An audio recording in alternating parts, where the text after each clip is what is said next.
Pemain-pemain didatangkan kebanyakan back, sepertinya Persija ingin mengoreksi kesalahan di musim lalu ya. Salah satunya kan lini belakang Persija bakal main lebih menyerang. Tapi melihat pergerakan bursa transfer sejauh ini, Persija malah yaitu memperkuat lini pertahanan. Dan menariknya dua back tengah yang diangkat. Segelintir kontroversi seperti itulah. Tapi kira-kira apa sih harus dilakukan oleh Sintayong dan juga manajemen nih agar Persija Jakarta benar bisa juara di Super League musim 2026-2027? Karena gawangnya Persija itu banyak banget kebobolan dan yang kedua adalah kurang-kurangin kehilangan poin di momen yang krusial. Nah, kalau Persija mau juara ya salah satunya harus main di kandang, benar-benar di kandang. Dari Persib Bandung, Persija Jakarta aktif mendatangkan pemain dengan total telah mendaratkan 6 pemain jelang musim 2026-2027. Sekarang jadi pertanyaan, bisa nggak nih Persija Jakarta menghentikan dominasi Persib Bandung yang telah berjalan selama 3 musim terakhir? Nah, hari ini gue Ramdan Ibur di Podcast Kickoff akan mengulas lebih lanjut bersama dua jurnalis Okezone, ada Pak Wikanto Arung Budoyo dan juga Bang Rifan Asri.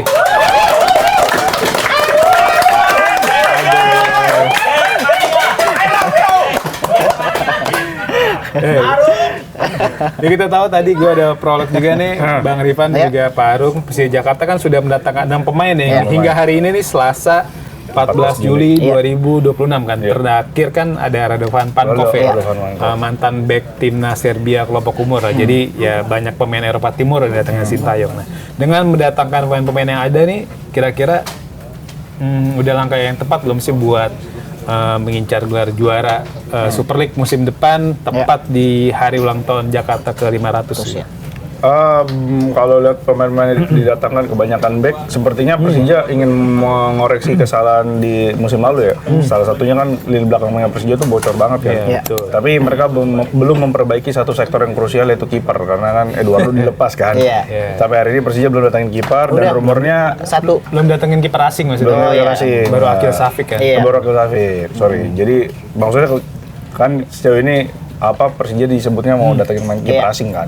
Jadi faktor krusialnya belum masalah krusialnya belum diperbaiki lah.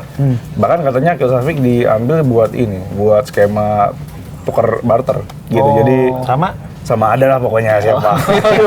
Ada rumor-rumornya diambil buat dijadiin salah satu inian barter lah atau jadi pelapis lah buat si kiper yang baru mau datang ini gitu. Sama Nadio gitu. Ya gitu lah pokoknya.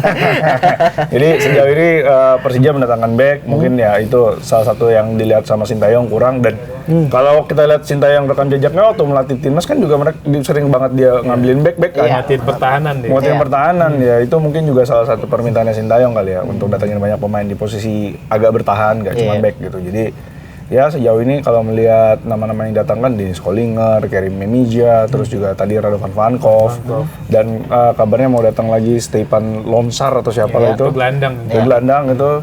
Jadi ya sejauh ini oke lah untuk Persija.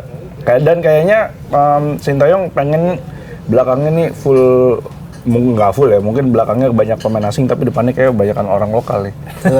Kayaknya gitu kan? Iya, bisa jadi kan? Gitu. Jadi nanti depannya Marcelino Witan. Marcelino. Itu ada ntar. Gimana? Iya, sebenarnya menariknya juga karena kan Sintayong bilang kalau musim Persija bakal bermain berbeda dengan waktu dia di timnas ya, yang lebih bermain pragmatis gitu, lebih mengandalkan serangan balik atau bertahan lah ibarat kata gitu. Dia bilang Persija bakal main lebih menyerang, tapi melihat pergerakan bursa transfer sejauh ini Persija malah yaitu memperkuat lini pertahanan. Dan menariknya dua back tengah yang didatangkan adalah ya dari Eropa Timur ya.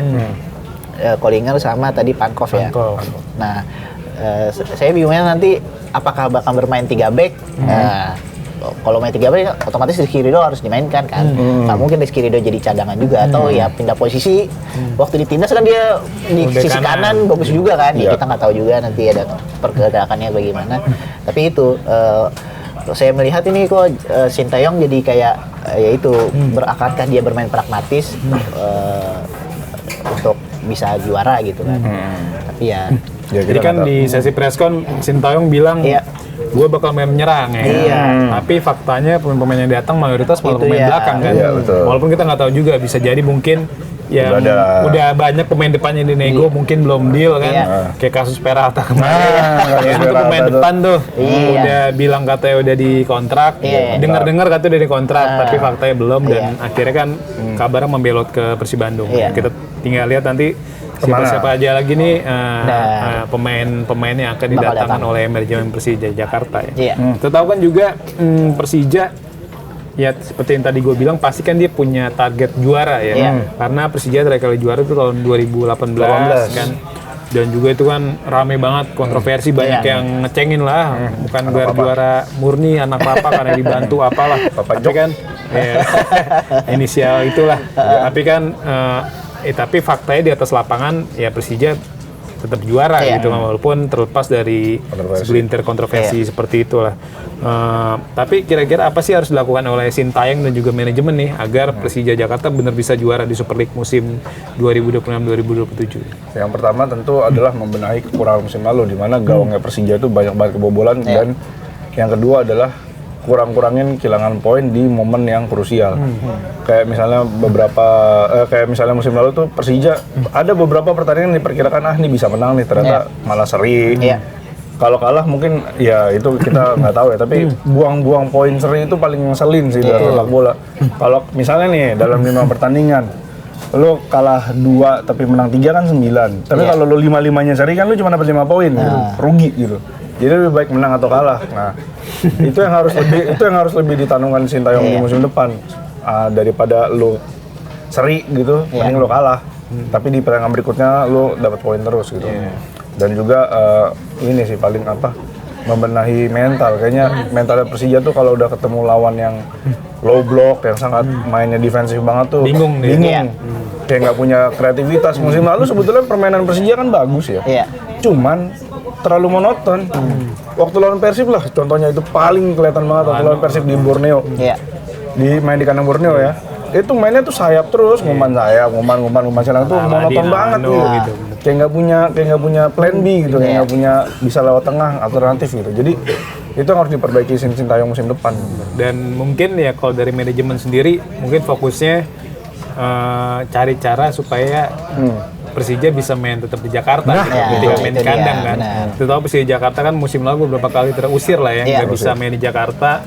Termasuk ketika lawan Persib harus main di Segiri, terus juga lawan siapa gue lupa, lawan pokoknya salah satu tim gitu mainnya di Solo ya. Jadi beberapa kali tersingkir lah dan itu kan bisa ngeganggu mental pemain yang harusnya bisa main istirahat, bisa main di kandang harus terbang lagi atau perjalanan darat lagi yang itu kan membutuhkan waktu yang nggak sebentar kan.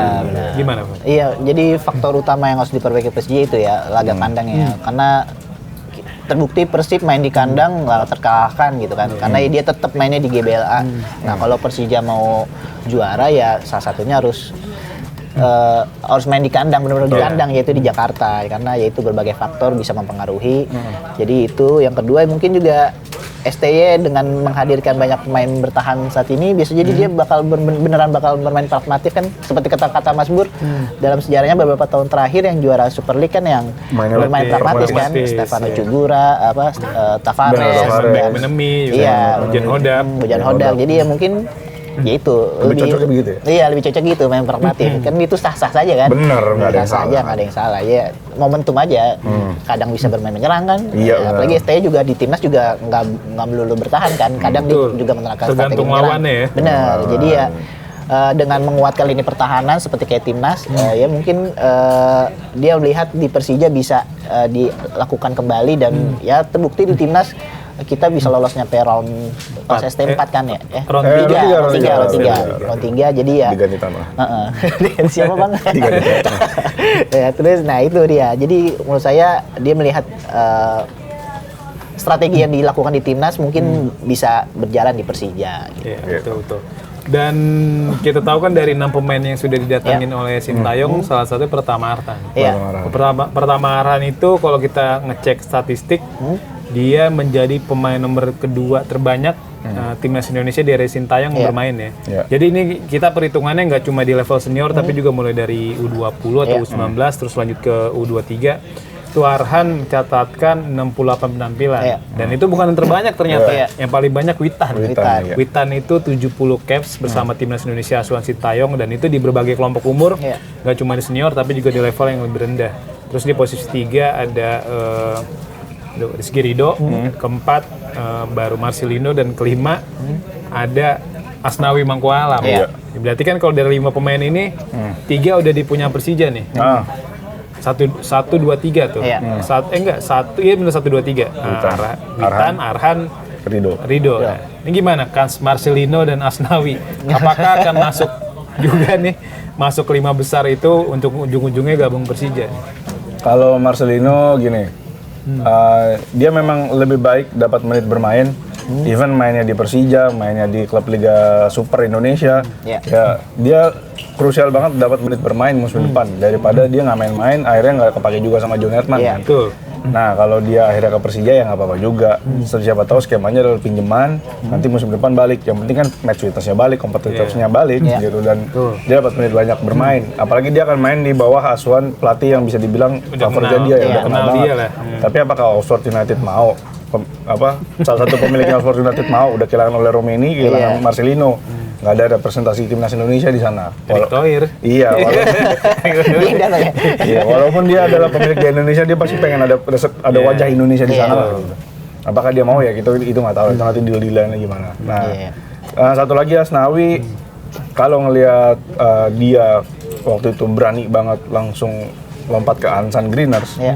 Kayaknya sih Asnawi susah ya untuk dirayu balik lah, karena dia pernah bilang lebih baik main di luar dapat gaji kecil tapi pengalamannya luar biasa ketimbang main di Indonesia dapat gaji besar gitu. Dia pengen mencoba peruntungan di luar, dan sejauh ini kalau dia nggak cedera di Port FC kemarin yang cedera parah, Inti ya. dia selalu inti kan. Bek kiri dia. Bek kiri di Jeonnam Dragon saja kayaknya dia yang agak kurang menit bermainnya. Di Ansan Greeners dia cukup sering main. Jadi menurut gua kalau mau ngambil Marcelino aja, Asnawi jangan dulu. Asnawi please tetap stay di luar, tetap mengembangkan karir Anda, mental Anda tuh luar biasa, patut diacungi jempol. Ditambah lagi juga kalaupun Asnawi ke Persija nggak ada jaminan dia jadi starter. Iya, karena kita tahu ada Kerry Memija, terus juga mungkin ada Rio Fahmi yang kita belum tahu juga apakah akan stay di Persija atau kembali dipinjemin ke klub-klub sister klubnya, Arema atau PSS Sleman, kita nggak tahu. Gimana, Pak? Iya, seperti kata Mas Bur bilang ya, peluang Asnawi buat ke Persija tuh kecil karena itu Persija udah datengin Memija yang bakal yang potensi pasti jadi pemain inti gitu. Jadi Asnawi datang cuma buat jadi pemain cadangan agak disayangkan gitu. Jadi ya lebih baik di Port FC. Di sana juga seperti kata Mas Arung juga bilang, kalau nggak cedera dia tim inti juga kan di Port FC. Jadi ya biarin Asnawi tetap di Liga Thailand. Nah kalau Marcelino ini menarik nih, jadi harapannya itu mendapat menit bermain kan. Kalau ke Persija harapannya adalah dia bisa bermain sewaktu di timnas kan, waktu sama STY kan dia sama STY bisa dimaksimalin gitu potensi dari Marcelino. Begitu juga Arhan kan, Arhan pemain muda terbaik di AFF kan waktu Piala AFF 2020 ya. Kan Arhan yang dapat, dan Arhan semenjak itu bersinar banget gitu kan.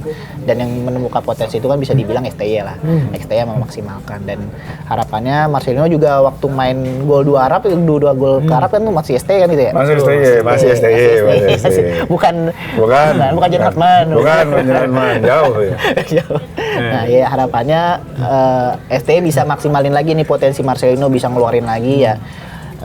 Hal bagusnya juga untuk timnas juga kan, jadi bisa banget nih, apalagi kata Mas Bur juga Persija belum ada nih gebrakan di lini depan, siapa tahu Marcelino nanti maksimalin pemain-pemain Indonesia. Nah, pemain Indonesia di depan, di belakang pemain asing, depannya pemain lokal kan ada Witan, Marcelino kan tuh kolaborasi oke banget di Piala Asia U23 2024 kan, sering one-two dan akhirnya bisa ngebantai Yordania, ngalahin Australia, terus ngalahin Korea Selatan kan, nama-nama ini kan, terlepas dari bantuan pemain keturunan juga, ada Nathan, ada Justin Hapner, terus juga Ivar Jenner, tapi ya mereka juga punya peran yang luar biasa. Nah selain 2 nama ini, ada lagi nggak nih kira-kira mantan anak ex asuh Sintayong ya, yang nggak mesti yang ada di skuad timnas Indonesia sekarang, maksudnya timnas-timnas yang masih dilatih Sintayong saat itu, yang ada kemungkinan join ke Persija? Rafael Strike sih, gue Strike, penasaran banget apakah Sintayong desak Persija, ayo dong datengin Rafael Strike gitu.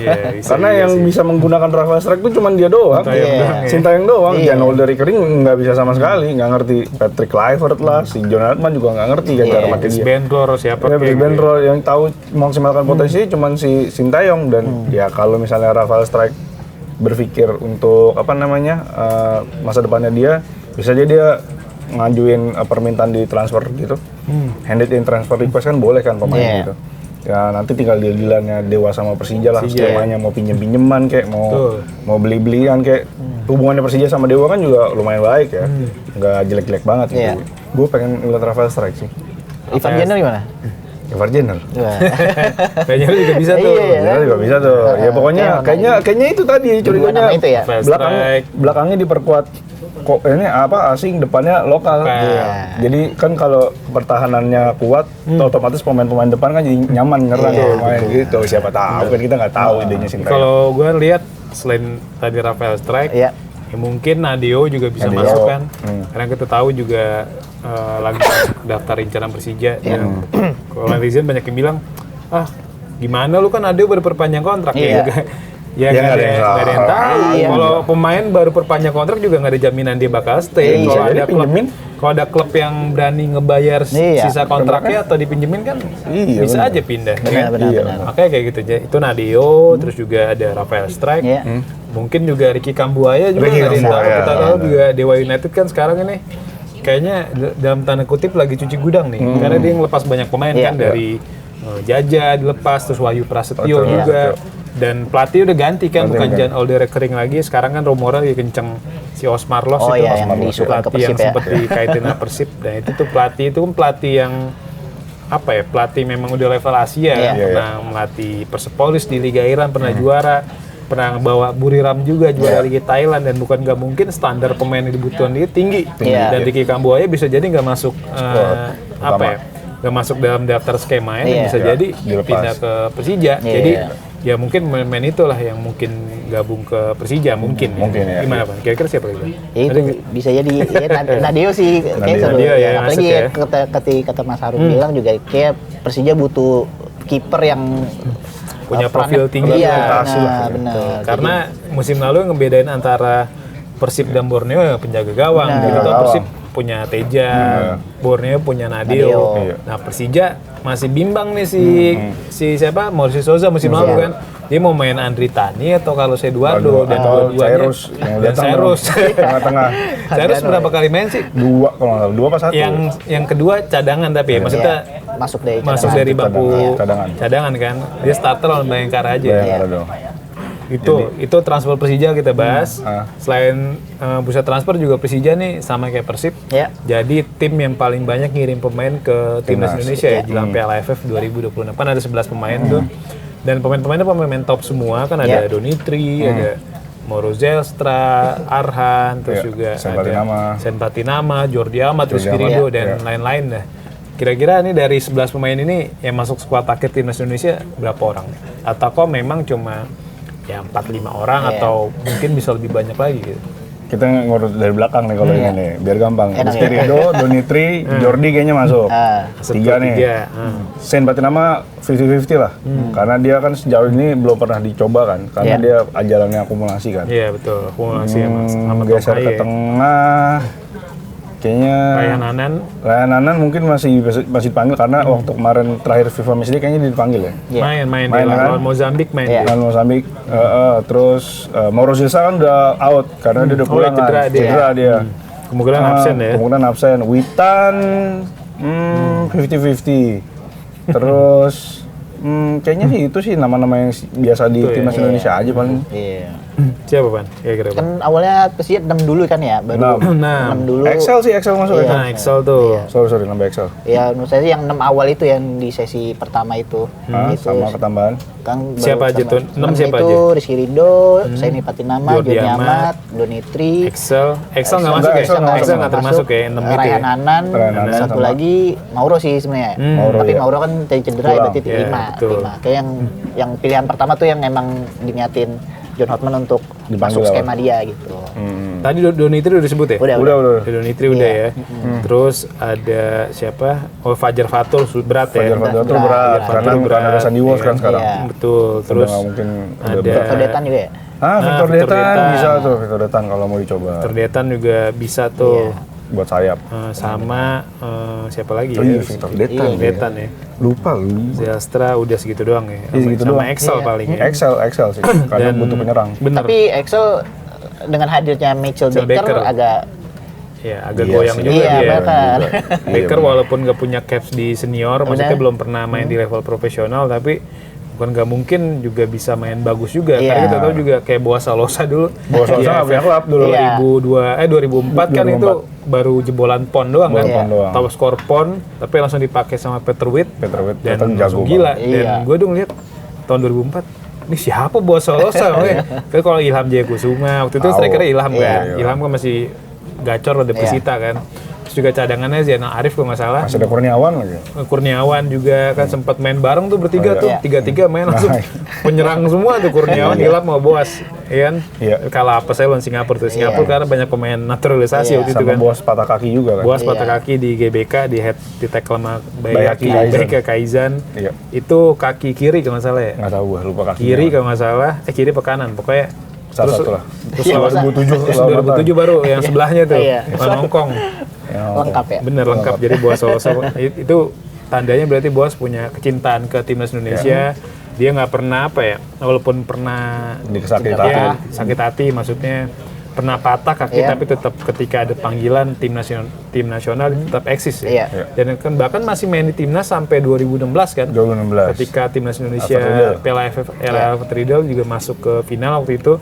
Kita walaupun diacak-acak sama Thailand tapi bisa ngalahin Thailand di Pakansari Pakansari. dengan skuad Thailand yang saat itu kalau nggak salah lolos ke babak round 3 kualifikasi Piala Dunia kan 2018. Jadi itu nunjukin kalau memang timnas Indonesia saat itu ya bagus ya walaupun nggak jadi juara kan. Itu dari kira-kira tadi kira-kira dari skuad Persija Jakarta. Kita geser sedikit ke timnas Indonesia nih. Terus sebenarnya udah kita bahas juga timnas tapi lebih spesifik lagi kali. Iya. Kita tahu kan pelatih John Herman dalam wawancara terbarunya di Bali ini dia menganggap Vietnam Iya. sebagai lawan terkuat. Iya. Dibilang Vietnam masuk kategori kuat karena statusnya juara bertahan. Jadi kata John Herman dengan keberhasilan jadi juara, Vietnam berarti tahu nih cara untuk jadi pemenang gitu Iya. kan. Dan itu bisa diwaspadain dia. Ditambah lagi Vietnam satu grup nih Iya. sama timnas Indonesia dan bakal main di Pakansari nanti tanggal 3 Agustus 2026 nih. Ini kans timnas Indonesia untuk menang lawan Vietnam seberapa besar nanti di Pakansari nih? Kans untuk menang, terakhir kita main di Pakansari kan menang lawan Vietnam ya, 2-1 juga. 2-1 betul. Nah, 2016 sih. kansnya besar lah untuk menang lawan Vietnam. Dan soal komentar John Herman gini, kemarin pas lagi di Morning Zone, oke Joners bisa lihat lah di video yang kemarin-kemarin cari aja. Gue bilang kalau apa yang dikatakan John Herman itu adalah cywar buat Vietnam. Dengan dia bilang Vietnam adalah negara unggulan di Piala AFF, otomatis dia memindahkan beban yang ada di pundaknya dia ke Vietnam. Labelnya Vietnam nih sekarang nih. Kalau Vietnamnya bapuk, ya berarti Vietnam yang kena ini kan, yang kena mental kan. Sementara dia kayak gue pengen ini aja apa namanya, nothing tulus aja gitu. Kalau kalah wajar ya. Kalau kalah wajar, toh gue nggak bilang gue juga unggulan, ya kan. Jadi dia memindahkan bebannya ke Vietnam, sayurnya ke sana. Jadi ya udah gitu. Walaupun gue tahu John Herman pasti pengen juara, kita semua pengen juara, udah pasti kalau itu. Jadi tapi dengan dia bilang Vietnam itu unggulan, dia memindahkan bebannya ke Vietnam, dan juga dia berharap Vietnam terbuai. Ya ketika ketemu akhirnya kalah sama Indonesia gitu. Jadi kayak ayah Dali lebih jago dari gua gitu. Kayak ya dibunga-bungain lah gitu. Tapi pada akhirnya dikalahin sama Indonesia kan kayak itu taktik lah, cywar. Gua ngomong gitu kemarin. Dan gue curiganya juga begitu sih sama dia. Dan ya itulah, apalagi kita tahu John Herman secara public speaking bagus banget. Bagus banget. Dan pola pikir juga pasti keren kan dia.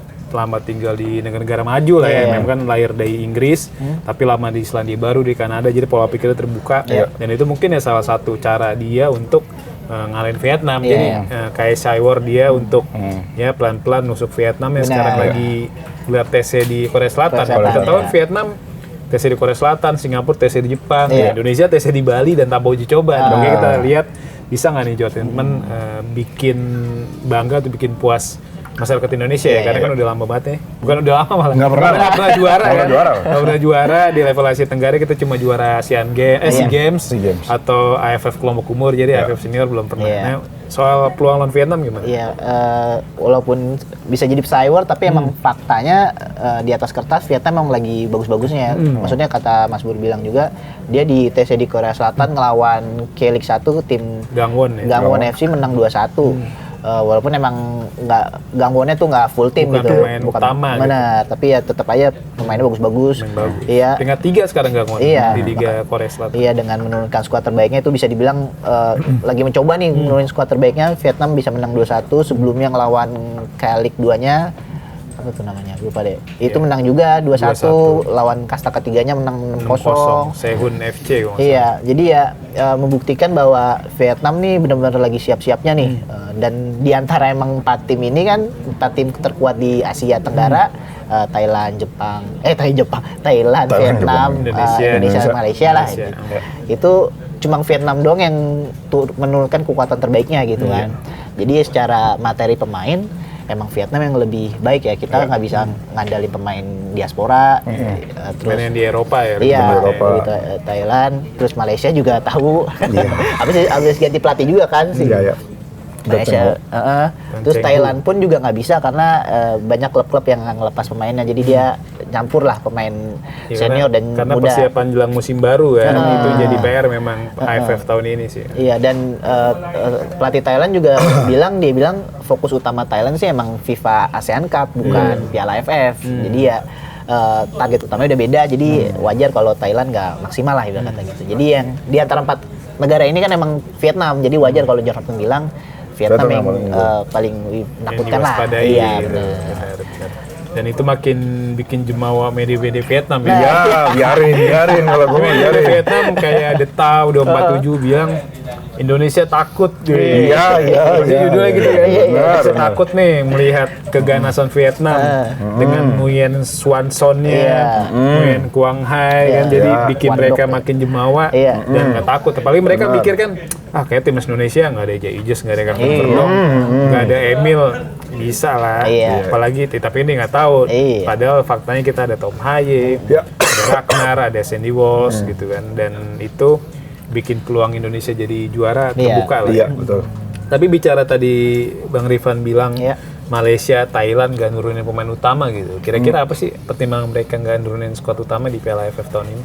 Kalau Malaysia, kemarin gue baca beberapa pemain yang dipanggil, kayaknya memang nggak dilepas klub juga sih, problemnya sama gitu. Ya Arif Aiman nggak ada Iya. ya. Pemain Main JDT mayoritas JDT nggak ada. nggak ada, karena mungkin memang JDT mau dibikin lebih jago dari Bener. timnas Malaysia ya. JDT lebih dari timnas Malaysia. Dan JDT sekarang lagi kalau nggak salah TC di Spanyol, dan gue tadi sekilas tuh lihat daftar lawannya klub-klub gede semua. Klub-klub gede semua, Corinthians salah benar. satu siapa gitu, gue lupa. Mungkin- Tim-tim top lah. Mungkin JDT fokus ke AFC Champions League Elite kali Elite, ya. betul. Mungkin ya. Dan juga itu satu mungkin nggak dilepas klub, dan juga pengen ya, biar JDT aja lah yang bawa nama Malaysia. Yang kedua, ya kita tahu bersama kan ada masalah apa di Malaysia dalam setahun terakhir. Masalah pemain diaspora itu, Iya. pemain diaspora palsu. jadi ya itu mau nggak mau mereka kayak ya udahlah gitu, nggak bisa ngapa-ngapain juga. Mau nggak mau yang mengandalkan pemain yang ada aja, dan pelatihnya kemarin mundur, Peter Ceklamowski, akhirnya diganti Tan Cheng Ho lagi.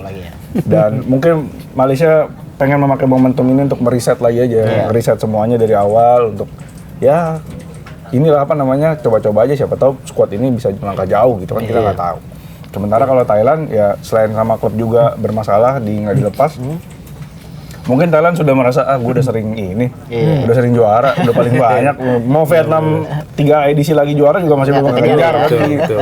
Kecuali Singapura, nah baru dia ketar-ketir gitu. Tapi kan Singapura agak susah ya. Jadi mungkin Thailand berpikir ya udah mungkin target gue ada di FIFA Asian Cup atau mungkin di Piala Asia 2027 atau mungkin nyimpan mematangkan pemain yang ada untuk lebih matang ke depannya, kayak misalnya kan masih ada kualifikasi Piala Dunia nanti kan 2027 gitu. Jadi mungkin Thailand punya visi ke depan, juga pengen mematangkan pemain yang muda, udah sering juara, jadi ya udah bebas-bebas aja lah. King Thailand mau bebas lah. Emang King ASEAN. Memang King ASEAN lah. Secara peringkat FIFA paling tinggi, Iya. AFF paling sering juara. Jadi Medali emas SEA Games paling banyak. benar ya kan. Iya. Dan di Asian Games juga dulu sering rutin dapat medali kan. Jadi makanya King Indo harus berjuang nih untuk Berjuang ngejar. meruntuhkan King Thailand. Benar tuh. Gimana Pak? Iya, menurut saya juga alasan utamanya sih ini ya faktor tanggal ya, maksudnya dalam artian ini bukan PLFF bukan masuk dalam FIFA Matchday agenda FIFA, jadi yang ngebuat sulit Malaysia dan Thailand menurunkan kekuatan terbaiknya. Kalau Vietnam memang kebanyakan pemain lokal kan, memang andalan dia adalah pemain yang main di Liga Vietnam. Dan kabar baiknya kalau di kita banyak pemain-pemain timnas kita yang oke makasih sama Persib sama Persija ya menyumbangkan banyak pemain-pemain yang diaspora ditarik-tarikin, jadi kita bisa maksimal di Piala AFF untuk mengejar target juara untuk pertama kalinya. Jadi ya alasan yaitu FIFA Thailand dan Malaysia nggak bisa menurunkan kuota terbaiknya karena tanggal sih. Makanya kalau bisa aja kayak FIFA ASEAN Cup nanti sebenarnya Malaysia dan Thailand bakal jadi pesaing kuat lagi gitu. Kita tinggal lihat nanti apakah timnas Indonesia bisa ngalahin atau akhirnya bisa mencetak gelar pertama atau enggak di Piala AFF 2026 ya. Ini kita intermezzo sedikit, tadi kita di awal dibahas Persija, di akhir kayak kita harus bahas Persija lagi karena ini baru banget ini beberapa menit yang lalu Persija akhirnya datengin rekrutan ke-7 ya. Kyohei Yoshino akhirnya resmi gabung Persija. Sebenarnya Kyohei Yoshino ini udah lama juga dikaitan sama Persija kan. Kita tahu nih gelandang Cerezo Osaka, pernah juga main di Tokyo Verdy, pernah juara Liga 1 Jepang juga sama Sanfrecce Hiroshima bersama Hajime Moriyasu tuh.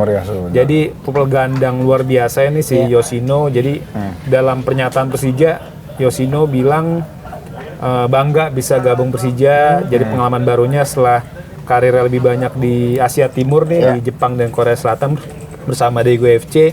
Dia akhirnya bisa merasakan atmosfer Liga Indonesia ya. Dan makin gila nih Persija ternyata nih. Kan dari 7 pemain yang sudah didatengin, berarti 4 pemain asing, ya kan? 1 dari Serbia si Radovan Pankov, terus juga ada dari Kroasia si Denis Kolinger, dari Bosnia, Kerim Emija Bosnia, sama yang siapa lagi? Jepang. Sama Yoshino kan Jepang kan. Jadi perpaduan luar biasa dari Persija. Makanya tinggal kita nantikan juga nih Persija Jakarta bisakah menghentikan dominasi Persib Bandung karena bagi di Jackmania tentunya juga berharap Persija bisa juara ya. Jadi nggak sekedar jadi pesaing tapi untuk musim depan harapannya Persija Jakarta bisa memperebutkan gelar juara Super League musim 2026-2027. Iya, tapi sama kayak Persib ya, gelandangnya Jepang juga nih. Benar. Jadi sama lagi ya. Sama lagi. Benar. Kemarin Persib datang pemain Bosnia, Persija Bosnia juga. Terus Persib datengin gelandang Jepang, Gakuto Notsuda, ini Jepang. Sekarang baru lagi. Walaupun kita nggak tahu ya, karena bisa jadi negonya udah lama, karena rumornya juga udah lama kan, tapi baru bisa diresmiin ya saat ini. Oke deh Pak Arung, Bang Rifan, makasih banyak nih udah setengah jam kita ngobrol soal Persija Jakarta dan timnas Indonesia. Nanti kalau ada isu lanjutan kita ngobrol di episode selanjutnya. Oke, makasih banyak Bang Rifan, Pak Arung. Oke, Saudars, terima kasih banyak udah nongkrongin kita nih di podcast Kickoff sekitar setengah jam. Sampai jumpa di podcast Kickoff selanjutnya.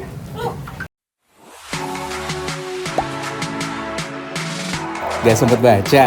Dengerin aja, klik icon text to speech di okezone.com.